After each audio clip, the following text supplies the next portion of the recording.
ਇਹ ਘਟਨਾ ਜੋ ਮੈਂ ਦੱਸਣ ਜਾ ਰਿਹਾ ਹਾਂ ਅਗਸਤ 2004 ਦੀ ਹੈ। ਉਸ ਵਕਤ ਮੈਂ ਲਾਅ ਫਸਟ ਈਅਰ ਦਾ ਸਟੂਡੈਂਟ ਸੀ। ਮੇਰਾ ਇੱਕ ਦੋਸਤ ਜਿਸ ਦਾ ਨਾਮ ਸਤਵਿੰਦਰ ਸਿੰਘ ਹੈ, ਉਸਨੇ ਕੈਨੇਡਾ ਦੇ ਵੀਜ਼ੇ ਲਈ ਅਪਲਾਈ ਕੀਤਾ ਹੋਇਆ ਸੀ। ਅਸੀਂ ਦੋਨੋਂ, ਮੈਂ ਅਤੇ ਸਤਵਿੰਦਰ, ਉਸ ਵਕਤ ਸ਼੍ਰੀ ਗੰਗਾਨਗਰ ਜ਼ਿਲ੍ਹੇ ਦੇ ਵਿੱਚ ਪੈਂਦੇ ਇੱਕ ਛੋਟੇ ਜਿਹੇ ਕਸਬੇ ਕੇਸਰੀ ਸਿੰਘਪੁਰ ਵਿੱਚ ਰਹਿੰਦੇ ਸੀ। ਮੇਰੇ ਦੋਸਤ ਸਤਵਿੰਦਰ ਦਾ ਕੈਨੇਡੀਅਨ ਅੰਬੈਸੀ ਦੇ ਵਿੱਚ ਇੰਟਰਵਿਊ ਸੀ ਅਤੇ ਉਹ ਚਾਹੁੰਦਾ ਸੀ ਕਿ ਮੈਂ ਵੀ ਉਸ ਦੇ ਨਾਲ ਦਿੱਲੀ ਜਾਵਾਂ। ਅਗਲੇ ਹੀ ਦਿਨ ਸ਼੍ਰੀ ਗੰਗਾਨਗਰ ਤੋਂ ਇਮੀਗ੍ਰੇਸ਼ਨ ਕੰਸਲਟੈਂਟ ਚਾਵਲਾ ਟਰੈਵਲਸ ਦੀ ਗੱਡੀ 'ਤੇ ਅਸੀਂ ਦਿੱਲੀ ਚਲੇ ਗਏ। ਪਰਮਾਤਮਾ ਦੀ ਕਿਰਪਾ ਨਾਲ ਸਤਵਿੰਦਰ ਨੂੰ ਕੈਨੇਡਾ ਦਾ ਵੀਜ਼ਾ ਵੀ ਮਿਲ ਗਿਆ ਅਤੇ ਵੀਜ਼ਾ ਆਫਿਸਰ ਨੇ ਉਸਨੂੰ ਆਪਸ਼ਨ ਦਿੱਤੀ ਕਿ ਜੇ ਉਹ ਪਾਸਪੋਰਟ ਬਾਏ ਹੈਂਡ ਲੈਣਾ ਚਾਹੁੰਦਾ ਹੈ ਤਾਂ ਕੱਲ੍ਹ ਨੂੰ ਹੀ ਮਿਲ ਜਾਵੇਗਾ, ਅਦਰਵਾਈਜ਼ 5-7 ਦਿਨਾਂ ਦੇ ਵਿੱਚ ਡਾਕ ਰਾਹੀਂ ਉਸ ਦੇ ਘਰ ਪਹੁੰਚ ਜਾਵੇਗਾ। ਸਤਵਿੰਦਰ ਨੇ ਪਾਸਪੋਰਟ ਬਾਏ ਹੈਂਡ ਲੈਣ ਦਾ ਮਨ ਬਣਾਇਆ, ਜਿਸ ਕਰਕੇ ਉਸਨੂੰ ਦਿੱਲੀ ਇੱਕ ਦਿਨ ਹੋਰ ਰੁਕਣਾ ਪੈਣਾ ਸੀ।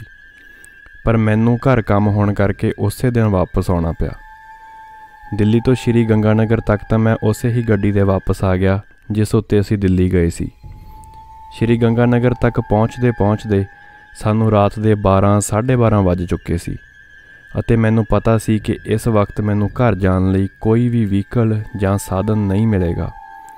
ਮੇਰਾ ਘਰ ਸ਼੍ਰੀ ਗੰਗਾਨਗਰ ਤੋਂ ਲਗਭਗ 30 ਕਿਲੋਮੀਟਰ ਦੂਰ ਹੈ। ਇਸੇ ਕਰਕੇ ਮੈਂ ਮੇਰੇ ਇੱਕ ਦੋਸਤ ਜਿਸ ਦਾ ਨਾਮ ਰਿੰਕਾ ਕੰਗ ਹੈ, ਜੋ ਕਿ ਸ਼੍ਰੀ ਗੰਗਾਨਗਰ ਵਿੱਚ ਹੀ ਰਹਿੰਦਾ ਹੈ, ਉਸ ਦਾ ਮੋਟਰਸਾਈਕਲ ਲੈ ਕੇ ਘਰ ਲਈ ਚੱਲ ਪਿਆ, ਜੋ ਕਿ ਮੇਰੀ ਸਭ ਤੋਂ ਵੱਡੀ ਗਲਤੀ ਸੀ। ਉਸ ਰਾਤ ਨੂੰ ਯਾਦ ਕਰਕੇ ਮੈਂ ਅੱਜ ਵੀ ਡਰ ਨਾਲ ਭਰ ਜਾਂਦਾ।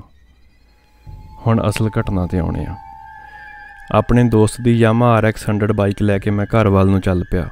ਜਿਵੇਂ ਹੀ ਮੈਂ ਸ਼੍ਰੀ ਗੰਗਾਨਗਰ ਤੋਂ ਬਾਹਰ ਨਿਕਲ ਕੇ ਕੇਸਰੀ ਸਿੰਘਪੁਰ ਵਾਲੀ ਰੋਡ 'ਤੇ ਆਇਆ ਤਾਂ ਮੈਨੂੰ ਅਹਿਸਾਸ ਹੋਇਆ ਕਿ ਰਾਤ ਕਿੰਨੀ ਹਨੇਰੀ ਹੈ। ਇਹ ਮੈਂ ਯਕੀਨ ਨਾਲ ਨਹੀਂ ਕਹਿ ਸਕਦਾ ਕਿ ਉਹ ਮੱਸਿਆ ਦੀ ਰਾਤ ਸੀ, ਪਰ ਉਸ ਰਾਤ ਚੰਦ ਦੀ ਰੌਸ਼ਨੀ ਨਾ ਦੇ ਬਰਾਬਰ ਸੀ। ਮੈਂ ਮੇਨ ਰੋਡ ਤੋਂ ਜਾਣ ਦੀ ਬਜਾਏ ਲਿੰਕ ਰੋਡ ਤੋਂ ਜਾਣ ਦਾ ਤੈਅ ਕੀਤਾ, ਕਿਉਂਕਿ ਲਿੰਕ ਰੋਡ ਤੋਂ ਸਫ਼ਰ 6 ਕਿਲੋਮੀਟਰ ਘੱਟ ਪੈਂਦਾ ਸੀ। ਇਹ ਇੱਕ ਲਿੰਕ ਰੋਡ ਹੈ ਅਤੇ ਇਸ ਦੇ ਬਰਾਬਰ ਰੇਲਵੇ ਲਾਈਨ ਵੀ ਜਾਂਦੀ ਹੈ।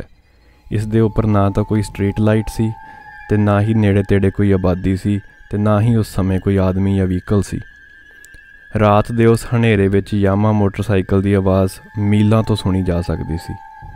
ਉਸ ਰੋਡ ਅਤੇ ਰੇਲਵੇ ਲਾਈਨ ਦੇ ਵਿਚਕਾਰ 30-35 ਫੁੱਟ ਦੀ ਖਾਲੀ ਜਗ੍ਹਾ ਸੀ। ਉਸ ਖਾਲੀ ਜਗ੍ਹਾ ਵਿੱਚ ਕਰੀਰ ਅਤੇ ਹੋਰ ਕੰਡਿਆਲੀਆਂ ਝਾੜੀਆਂ ਰਾਤ ਦੇ ਹਨੇਰੇ ਵਿੱਚ ਬਹੁਤ ਹੀ ਖੌਫਨਾਕ ਦ੍ਰਿਸ਼ ਪੈਦਾ ਕਰ ਰਹੀਆਂ ਸੀ। ਮੈਂ ਸਫ਼ਰ ਨੂੰ ਜਲਦੀ ਪੂਰਾ ਕਰਨ ਲਈ ਬਾਈਕ ਨੂੰ ਕਾਫੀ ਤੇਜ਼ ਰਫ਼ਤਾਰ ਨਾਲ ਚਲਾ ਰਿਹਾ ਸੀ। ਤਕਰੀਬਨ 15 ਮਿੰਟ ਦੇ ਅੰਦਰ ਮੈਂ ਮਿਰਜ਼ੇਵਾਲਾ ਪਿੰਡ ਵਿੱਚ ਪਹੁੰਚ ਗਿਆ। ਇਹ ਪਿੰਡ ਸ਼੍ਰੀ ਗੰਗਾਨਗਰ ਅਤੇ ਕੇਸਰੀ ਸਿੰਘਪੁਰ ਦੇ ਬਿਲਕੁਲ ਸੈਂਟਰ ਦੇ ਵਿੱਚ ਪੈਂਦਾ ਹੈ। ਪਿੰਡ ਐਂਟਰ ਕਰਦਿਆਂ ਹੀ ਨਹਿਰ ਦਾ ਇੱਕ ਪੁਲ ਆਉਂਦਾ ਹੈ। ਜਿਵੇਂ ਹੀ ਮੈਂ ਉਸ ਪੁਲ ਦੇ ਉੱਪਰ ਬਾਈਕ ਚੜ੍ਹਾਈ ਤਾਂ ਮੇਰੇ ਮੋਬਾਈਲ ਉੱਪਰ ਮੇਰੇ ਦੋਸਤ ਸਤਵਿੰਦਰ ਦਾ ਫ਼ੋਨ ਆਇਆ। ਫ਼ੋਨ ਦੀ ਬੈਲ ਸੁਣਦੇ ਹੀ ਮੈਂ ਬਾਈਕ ਪੁਲ ਉੱਪਰ ਰੋਕ ਦਿੱਤੀ ਅਤੇ ਥੋੜ੍ਹੀ ਦੇਰ ਉਸ ਨਾਲ ਗੱਲ ਕਰਨ ਤੋਂ ਬਾਅਦ ਮੈਂ ਇਹ ਕਹਿ ਕੇ ਫ਼ੋਨ ਬੰਦ ਕਰ ਦਿੱਤਾ ਕਿ ਮੈਂ ਤੈਨੂੰ ਘਰੇ ਪਹੁੰਚ ਕੇ ਫ਼ੋਨ ਕਰਦਾ ਹਾਂ। ਬਾਈਕ ਦੀ ਕਿੱਕ ਮਾਰਦਿਆਂ ਹੋਇਆਂ ਹੀ ਮੈਂ ਆਪਦੇ ਆਪ ਨੂੰ ਕਿਹਾ ਕਿ ਚੱਲ ਜਵਾਨਾ ਚੱਲੀਏ, ਅਤੇ ਇਸ ਗੱਲ ਦਾ ਅਹਿਸਾਸ ਮੈਨੂੰ ਬਾਅਦ ਵਿੱਚ ਹੋਇਆ ਕਿ ਮੈਨੂੰ ਇਹ ਬਿਲਕੁਲ ਵੀ ਨਹੀਂ ਬੋਲਣਾ ਚਾਹੀਦਾ ਸੀ। ਜਿਵੇਂ ਹੀ ਮੈਂ ਬਾਈਕ ਪੁਲ ਤੋਂ ਥੱਲੇ ਲਾਈ ਤਾਂ ਢਲਾਣ ਹੋਣ ਕਰਕੇ ਮੈਨੂੰ ਬਾਈਕ ਦੀ ਬ੍ਰੇਕ ਲਗਾਉਣੀ ਪਈ, ਅਤੇ ਜਿਵੇਂ ਹੀ ਮੈਂ ਬ੍ਰੇਕ ਲਗਾਈ ਤਾਂ ਮੈਨੂੰ ਅਹਿਸਾਸ ਹੋਇਆ ਕਿ ਪਿੱਛੇ ਤੋਂ ਕੋਈ ਮੇਰੇ ਨਾਲ ਟੱਚ ਹੋਇਆ ਹੈ ਅਤੇ ਮੇਰੇ ਦੋਵੇਂ ਪੱਟਾਂ ਦੇ ਉੱਪਰ ਇਸ ਤਰ੍ਹਾਂ ਦਬਾਅ ਪਿਆ ਜਿਵੇਂ ਕੋਈ ਪਿੱਛੇ ਬੈਠਾ ਹੋਇਆ ਇਨਸਾਨ ਬਾਈਕ ਚਲਾ ਰਹੇ ਇਨਸਾਨ ਦੇ ਪੱਟਾਂ ਉੱਪਰ ਹੱਥ ਰੱਖ ਕੇ ਆਪਣਾ ਬੈਲੈਂਸ ਬਣਾਉਂਦਾ ਹੈ। ਅਤੇ ਜਿਵੇਂ ਹੀ ਇਹ ਅਹਿਸਾਸ ਹੋਇਆ ਮੇਰੇ ਸਰੀਰ ਵਿੱਚ ਕਰੰਟ ਜਿਹਾ ਦੌੜ ਗਿਆ। ਮੈਂ ਅਜੇ ਸੋਚ ਹੀ ਰਿਹਾ ਸੀ ਕਿ ਕੀ ਹੋਇਆ, ਪਰ ਓਨੇ ਟਾਈਮ ਵਿੱਚ ਹੀ ਸਪੀਡ ਬ੍ਰੇਕਰ ਕੋਲ ਮੇਰੀ ਬਾਈਕ ਪਹੁੰਚ ਗਈ, ਜੋ ਕਿ ਪੁਲ ਉਤਰਨ ਤੋਂ ਬਾਅਦ 30-40 ਫੁੱਟ ਦੀ ਦੂਰੀ 'ਤੇ ਆਉਂਦਾ ਹੈ। ਸਪੀਡ ਬ੍ਰੇਕਰ ਹੋਣ ਕਾਰਨ ਮੈਂ ਜਿਵੇਂ ਹੀ ਬ੍ਰੇਕ ਲਗਾਈ ਤਾਂ ਮੈਨੂੰ ਉਸੇ ਤਰ੍ਹਾਂ ਦਾ ਅਹਿਸਾਸ ਦੁਬਾਰਾ ਤੋਂ ਹੋਇਆ, ਅਤੇ ਇਸ ਵਾਰ ਮੈਂ ਬਾਈਕ ਰੋਕ ਦਿੱਤੀ ਅਤੇ ਇਹ ਸਮਝਣ ਦੀ ਕੋਸ਼ਿਸ਼ ਕਰਨ ਲੱਗਿਆ ਕਿ ਮੇਰੇ ਨਾਲ ਇਹ ਕੀ ਹੋ ਰਿਹਾ ਹੈ। ਮੇਰੀ ਪੈਂਟ ਦੇ ਅੱਗੇ ਵਾਲੀ ਜੇਬ ਦੇ ਵਿੱਚ ਮੋਬਾਈਲ ਫ਼ੋਨ ਸੀ।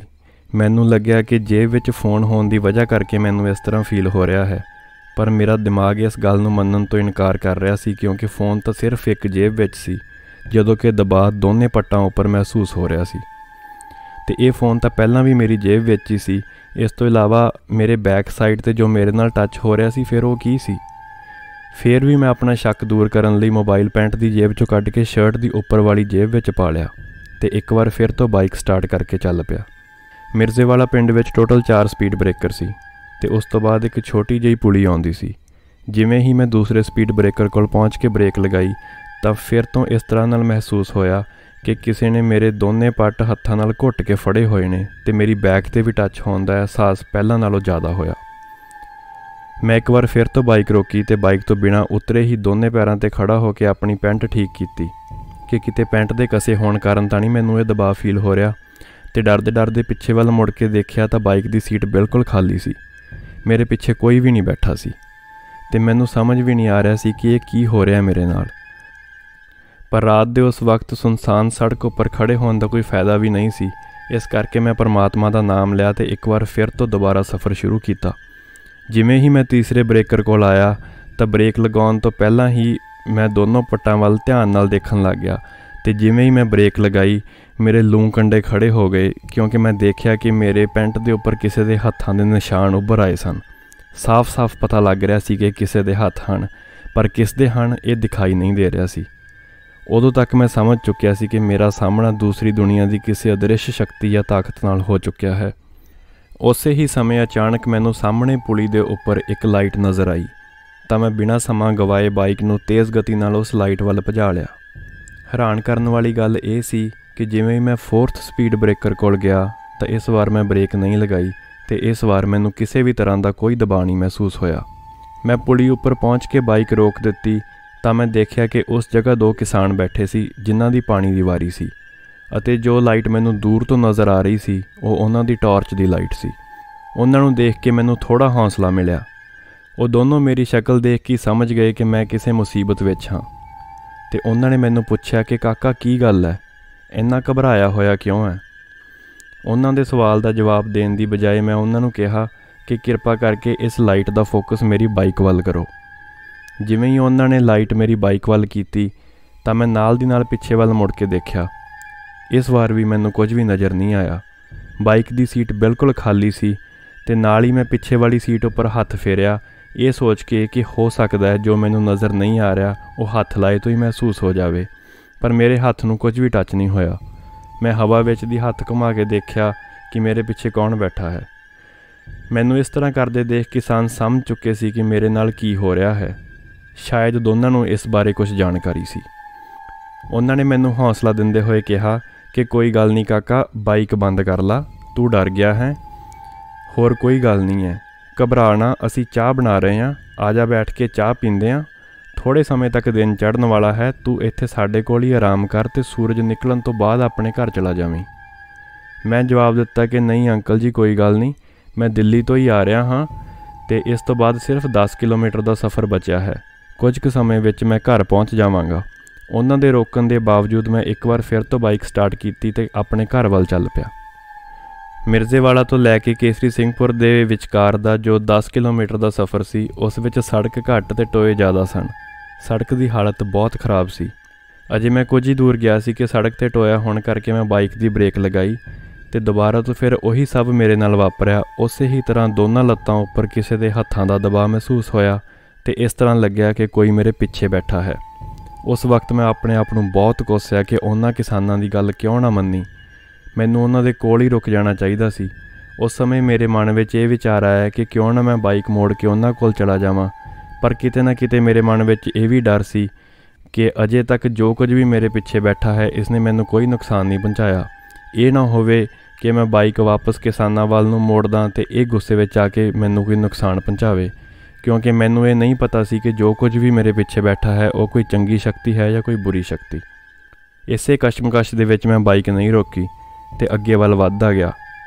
ਅਚਾਨਕ ਮੇਰੇ ਦਿਮਾਗ ਵਿੱਚ ਆਇਆ ਕਿ ਇਹ ਦਬਾਅ ਜਾਂ ਕਿਸੇ ਦੇ ਟੱਚ ਹੋਣ ਦਾ ਅਹਿਸਾਸ ਮੈਨੂੰ ਉਦੋਂ ਹੀ ਹੁੰਦਾ ਹੈ ਜਦੋਂ ਮੈਂ ਬ੍ਰੇਕ ਲਗਾਉਂਦਾ ਹਾਂ, ਤੇ ਜੇਕਰ ਮੈਂ ਬ੍ਰੇਕ ਲਗਾਵਾਂ ਹੀ ਨਾ ਤਾਂ ਹੋ ਸਕਦਾ ਮੈਨੂੰ ਕੋਈ ਪਰੇਸ਼ਾਨੀ ਨਾ ਆਵੇ। ਤਾਂ ਮੈਂ ਉਸੇ ਤਰ੍ਹਾਂ ਹੀ ਕੀਤਾ।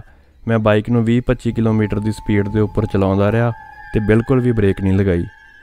ਜਦੋਂ ਵੀ ਸੜਕ ਦੇ ਉੱਪਰ ਕੋਈ ਟੋਆ ਜਾਂ ਖੱਡਾ ਆਉਂਦਾ ਤਾਂ ਮੈਂ ਬਾਈਕ ਨੂੰ ਕੱਟ ਮਾਰ ਕੇ ਸਾਈਡ ਤੋਂ ਨਿਕਲ ਜਾਂਦਾ।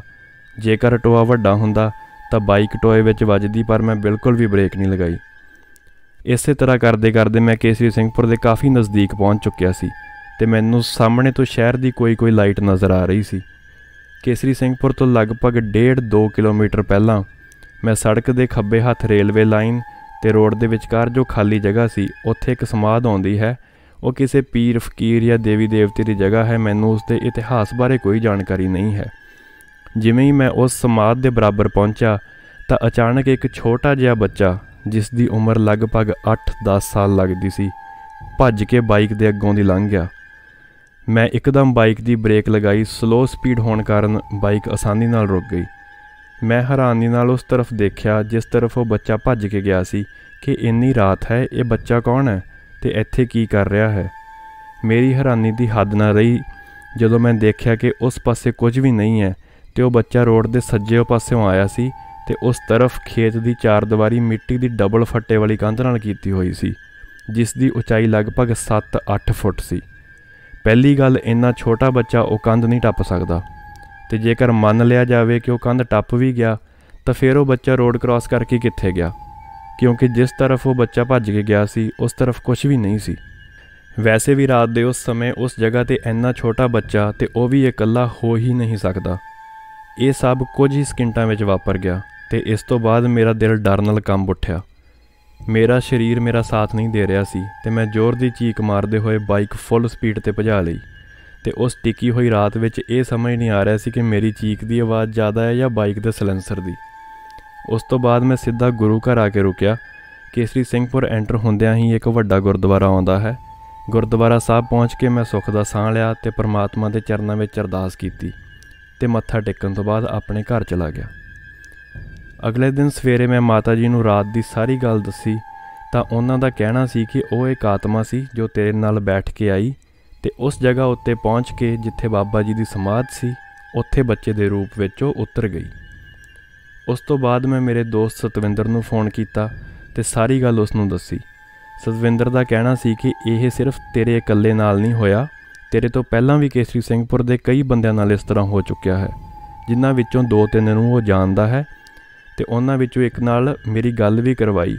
उस इंसान का भी यही कहना सी कि उस नाल भी वो बच्चा बैठ के आया सी। उस बंदे ने दस्सिया कि वो एक बच्चे की आत्मा है जिसका कतल 1990 के दहाके विच होया सी। शहर तो बाहर फाटक क्रॉस करदियां ही उस बच्चे के पिता जी की एक छोटी जी दुकान हुंदी सी जिस उपर वो देसी शराब वेचा करते सी ते ये बच्चा भी अपने पिता जी की मदद करन लई अक्सर ही उस दुकान ते चलिया जांदा सी। एक दिन उसके पिता जी नूं कुछ काम होने करके वो बच्चे नूं दुकान ते ये बोल के बिठा गए कि दुकान का ध्यान रखी, मैं हुणे आउणा। उसके पिता जी के जान तो कुछ समय बाद ही उत्थे 2 आदमी आउंदे हन ते उस तो शराब लैके उत्थे ही पीण लग जाते हैं।